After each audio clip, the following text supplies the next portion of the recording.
जय श्री राम। तब प्रभु ऋषिन समेत नहाए, विविध दान मही देवनि पाए। हरसि चले मुनि वृंद सहाया, बेग विदेह नगर नियराया। तब प्रभु ने ऋषियों सहित गंगा जी में स्नान किया। ब्राह्मणों ने भांति भांति के दान पाए। फिर मुनि वृंद के साथ वे प्रसन्न होकर चले और शीघ्र ही जनकपुर के निकट पहुंच गए। पुररम्यता राम जब देखी, हर्षे अनुज समेत विशेषी। बापी कूप सरित सरनाना, सलिल सुधा सम मणि सोपाना। श्री राम जी ने जब जनकपुर की शोभा देखी, तब वे छोटे भाई लक्ष्मण सहित अत्यंत हर्षित हुए। वहां अनेकों बावलियां, कुएं, नदी और तालाब हैं, जिनमें अमृत के समान जल है और मणियों की सीढ़ियां बनी हुई हैं। गुंजत मंजुमात रस भृंगा, कूजत कलि बहु बरन विहंगा। बरन बरन बिकसे बन जाता, त्रिविध समीर सदा सुखदाता। मकरंद रस से मत वाले होकर भौरे सुंदर गुंजार कर रहे हैं। रंग बिरंगे बहुत से पक्षी मधुर शब्द कर रहे हैं। रंग रंग के कमल खिले हैं। सदा सब ऋतुओं में सुख देने वाला शीतल मंद और सुगंध पवन बह रहा है। सुमन बाटिका बाग बन, विपुल विहंग निवास। फूलत फलत सुपल्लवत, सोहत पुर चौपास। लखन सिया राम जय जय राम। पुष्प वाटिका फुलवारी, बाग और वन, जिनमें बहुत से पक्षियों का निवास है, फूलते फलते और सुंदर पत्तों से लदे हुए नगर के चारों ओर सुशोभित हैं। बनई न बरनत नगर निकाई, जहाँ जाई मन तहीं लो भाई।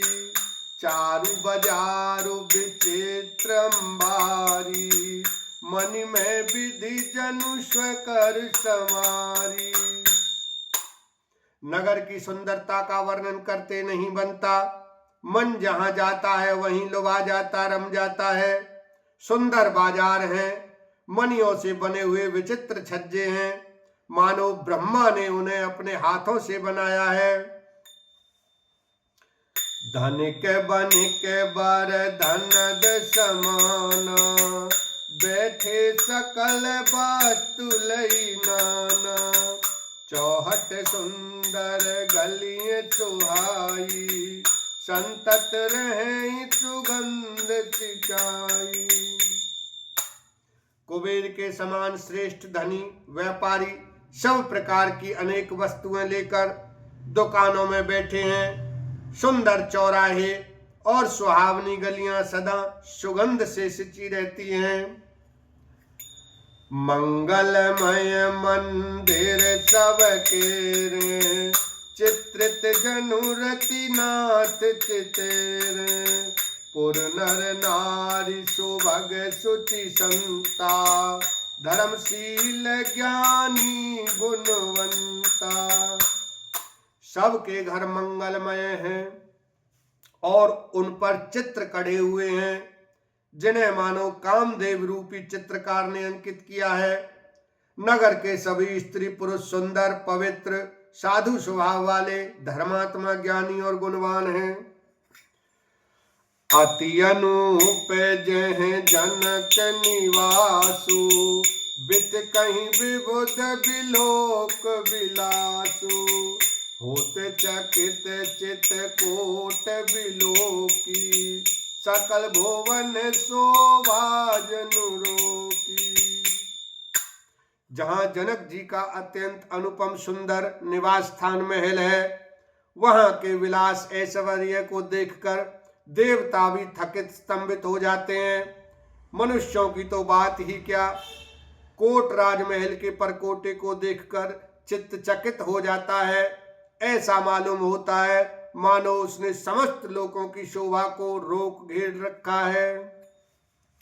धवल धाम मणिपुरट पट, सुगठित नाना भांति, सिय निवास सुंदर सदन, शोभा किम कही जात, लखन सिया राम जय जय राम। उज्जवल महलों में अनेक प्रकार के सुंदर रीति से बने हुए मणि जटित सोने की जरी के पर्दे लगे हैं। सीता जी के रहने के सुंदर महल की शोभा का वर्णन किया ही कैसे जा सकता है। सुभग द्वार सब कुल से कपाटा, भूप भीर नट मांगत भाटा, बनी विशाल बाजी गजशाला, है गए रथ संकुल सब काला। राजमहल के सब दरवाजे फाटक सुंदर हैं, जिनमें वज्र के मजबूत अथवा हीरों के चमकते हुए किवाड़ लगे हैं। वह मातहत राजाओं, नटों, मागधों और भाटों की भीड़ लगी रहती है।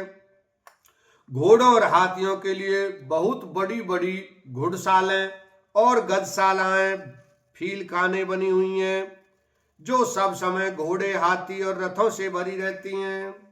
सूर सचिव से नप बहु तेरे, नृपगृह सरस सदन सब केरे, पुरबाहिर सर सरित समीपा, उतरे जहते विपुल महीपा।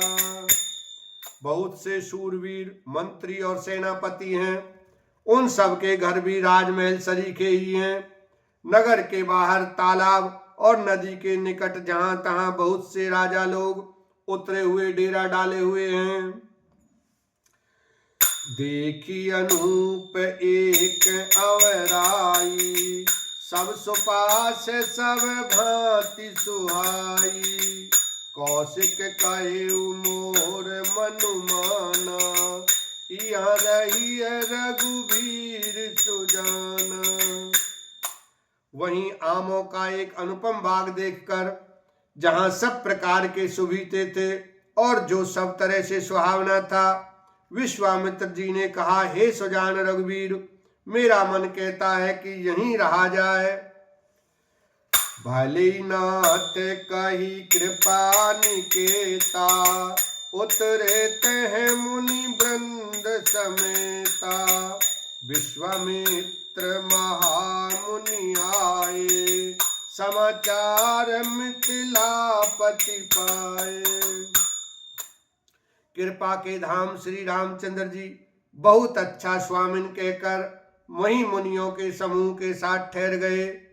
मिथिलापति जनक जी ने जब यह समाचार पाया कि महामुनि विश्वामित्र आए हैं, संग सचिव सुचि भूरि भट, भूसुर बर गुरु ज्ञाति, चले मिलन मुनि नायक ही, मुदित राहुए भांति, लखन सिया राम जय जय राम।